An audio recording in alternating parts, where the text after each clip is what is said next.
It's alive-ish. It's alive-ish!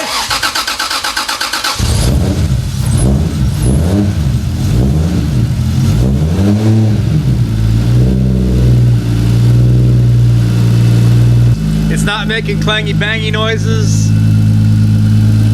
I got a power steering fluid leak, but nothing else. I do have a power steering fluid leak. I'll take it. It's not leaking coolant or oil. Or fuel.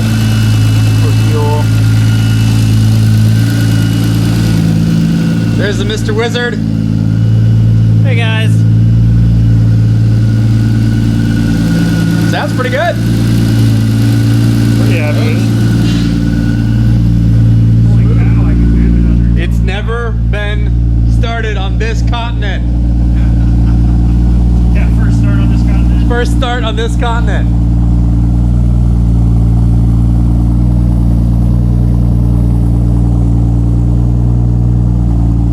Pexi exhaust with a SLP resonator. Gives it a nice little low grumble.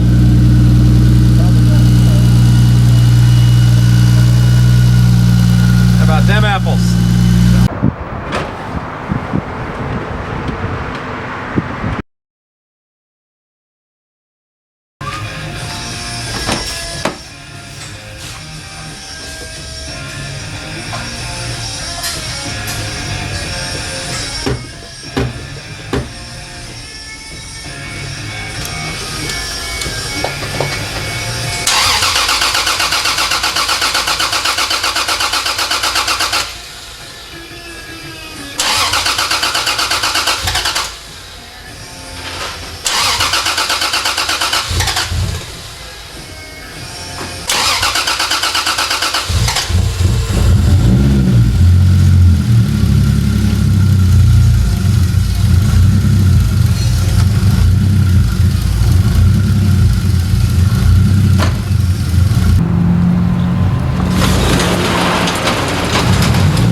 Stalled it.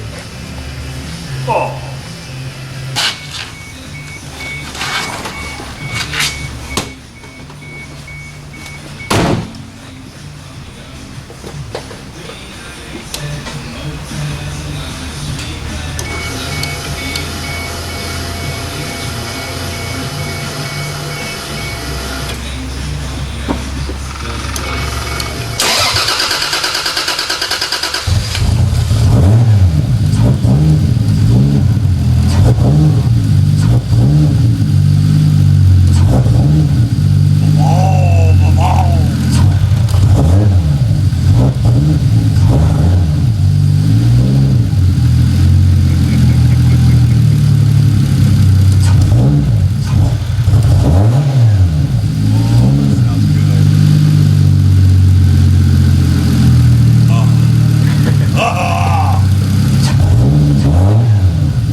How's that feel?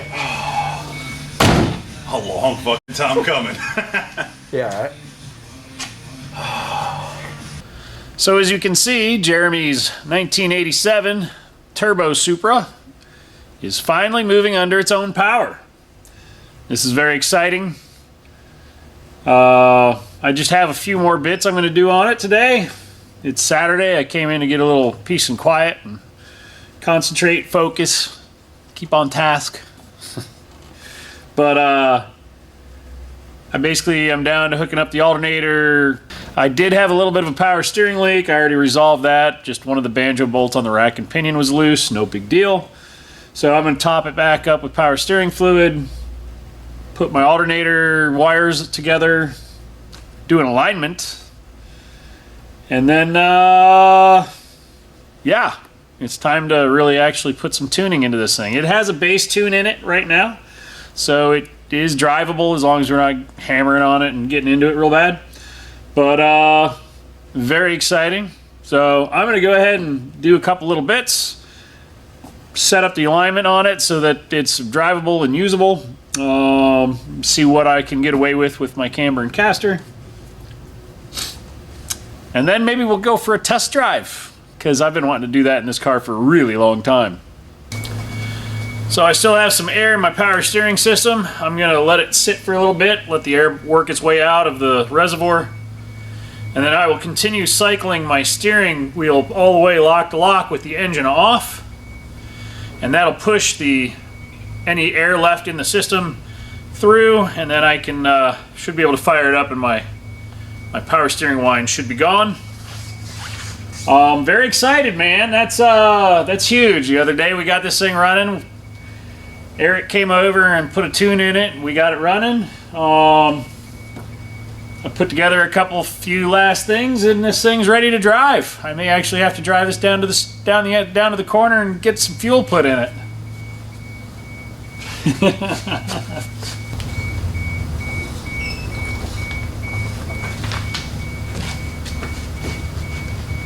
think that'll do.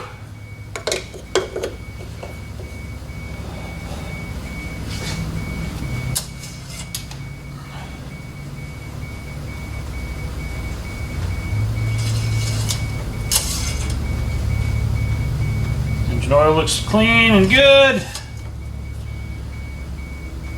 I know I put fluid in the trans, rear differential's full, radiator's full, overflow tank's hooked up. Let's go for a spin.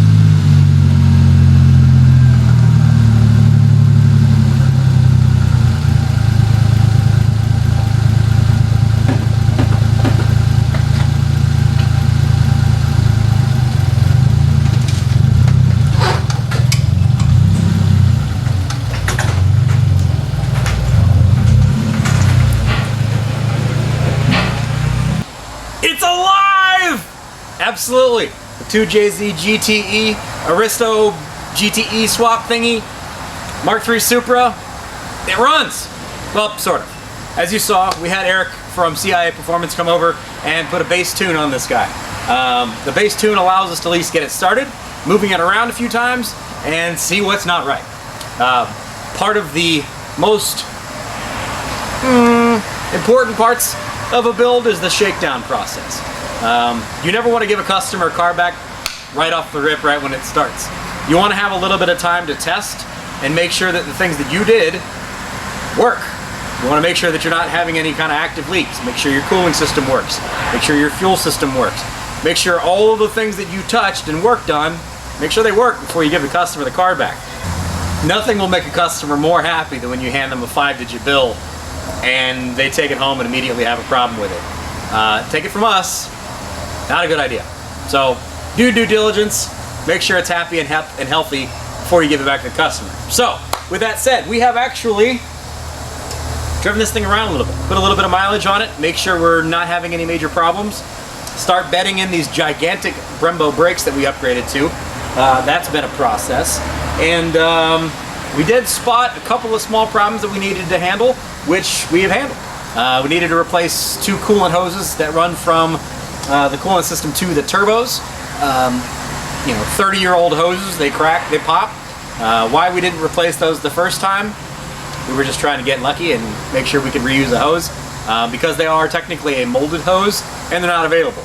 Now we were able to replace those hoses with non-molded hoses and we're back in business. No more leaks, no more problems. So today we're going to do a little bit of a drive around, let you guys get some in-car sounds of this vehicle driving, and then it's heading over to CIA Performance where it will be ready to go on the dyno and get some tuning done. So we're going to be driving on the base tune today, so nothing real serious. We've got the turbos turned back as far as they possibly can, so we won't be getting into anything like that, but it will be the first time this car is on the road, on camera. Hope you enjoy this. Let's go for a drive.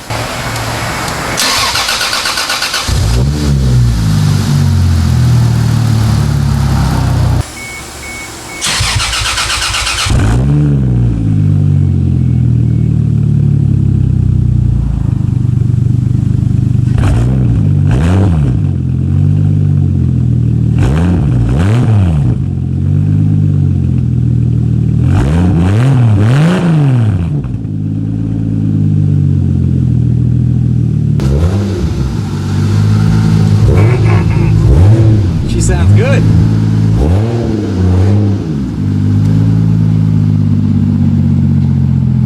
Safety first. Especially when you're in an untested car. Safety first.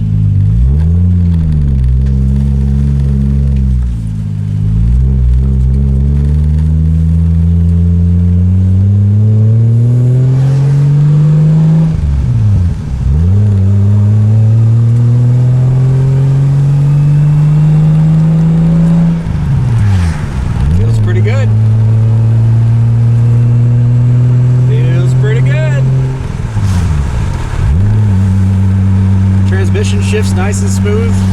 Now this is a slightly upgraded clutch. It's nothing totally crazy, but it is not a stock clutch because we're going to definitely be making more power than what we want to put through a stock clutch.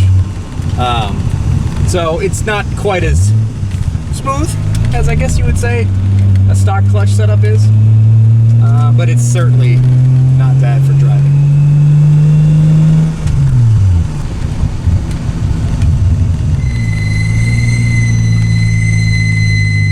Brakes are a little squealy. Now, full disclosure, with the Brembo brake upgrade we did on this car, it definitely increased the stopping power of this vehicle. From the factory, these things weren't terrible as far as stopping power goes.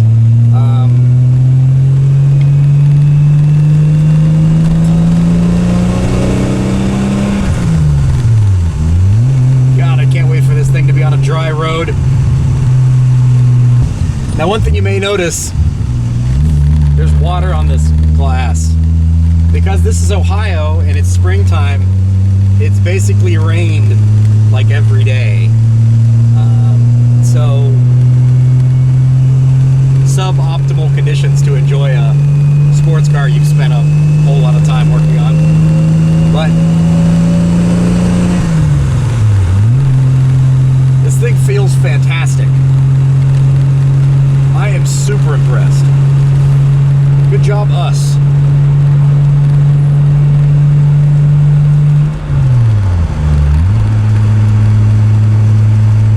Suspension is not, it's certainly firm with those Tein coilovers, but it's not uncomfortable in any way. The car isn't rattling around me, which is typically a problem on a lot of 80s and 90s cars, just generally, even without upgrading suspension. It's not rattling, it's not jouncing me around. As you can see in the camera, I'm not bouncing all over the place. It feels really nicely planted. I just went through 2 sets of roundabouts there. No, I'm not playing with you, Mr. Charger. I'm behaving myself. I just went through 2 sets of roundabouts and So, it's on a break-in tune. I shouldn't behave badly. It's also raining, so I really won't behave badly. So, we're just out for a little leisurely drive. Now, we have gotten about probably 150 miles on this car since we did the break-in on it. And as I said, other than the hoses that popped, which had a bit of a coolant leak, which wasn't a catastrophic coolant leak, just a little bit of a coolant leak. I'll show you here.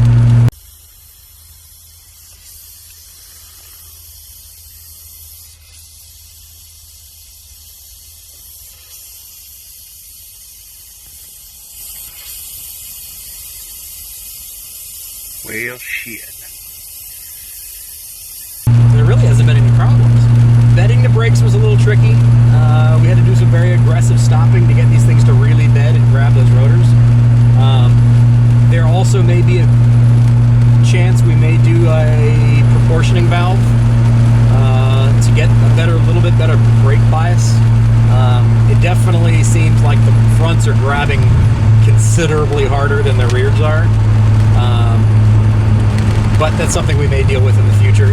At this point, it's not a problem with driving it. It's just under very heavy braking, you really notice that problem. So, not even a problem, just issue. But yeah, I mean, as far as the cruiser goes, I'm pretty dang happy. The 2J sounds really nice. There's no bad noises, no clangy bangy sounds that would denote we have some internal engine problems. There's realistically nothing that I would be worried about at all, to be honest. The exhaust is full 3-inch stainless all the way back to an epoxy muffler by way of an SLP resonator. Real nice sound to it. Not overly loud, not really drony at all, but it definitely sounds nice when you give it some beats.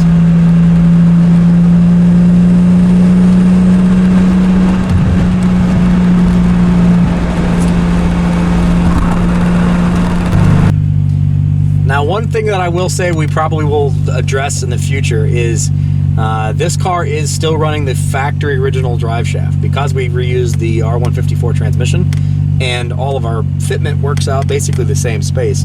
We were able to reuse the factory original two-piece drive shaft. Not a huge fan of that. Typically speaking, especially on the more powerful vehicles, we typically tend to go more of the single-piece drive shaft, but that does give you a little bit more driveline shudder. This drive shaft, the center carrier bang is not 100%, so we do get a little bit more driveline vibration than I would like to see. Yeah, something to deal with in the future. Don't all do it in one shot. Gotta have phases for your projects, right?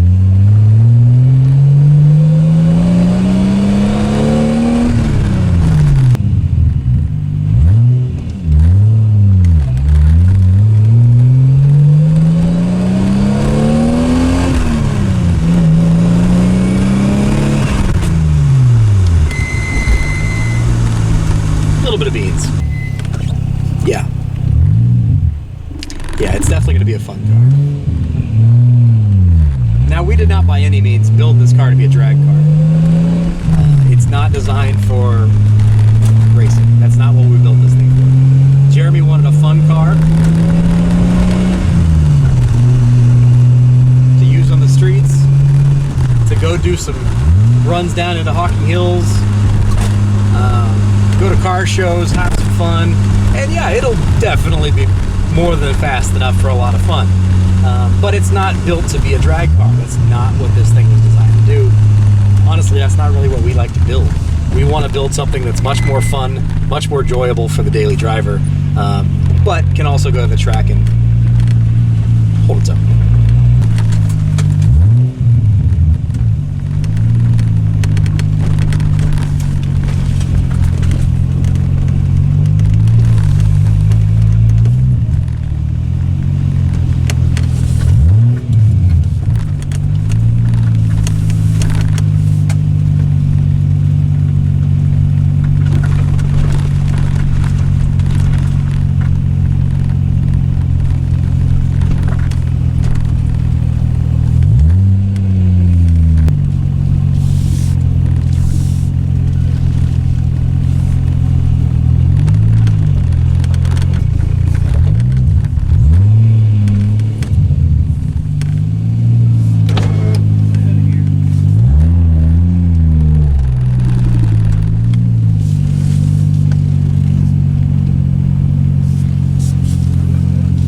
Well, she made it to CIA Performance. I've got my keys. I'm dropping the vehicle off. There she is. Isn't she pretty? 80s pretty. Big hair and yeah. Anyway, so we're gonna drop the keys off to Eric. And here in the next couple of days, we're gonna get her tuned. That'll be the next time you see this thing. Will be on those rollers over there, seeing what this thing puts down and getting some good quality tuning done on this vehicle so Jeremy can enjoy it. So hopefully you guys have enjoyed this little drive with me, a little ride along with me. I didn't break the car, so that's good. As always, like, comment, subscribe. We'll see you next time. It won't take long. We'll see you.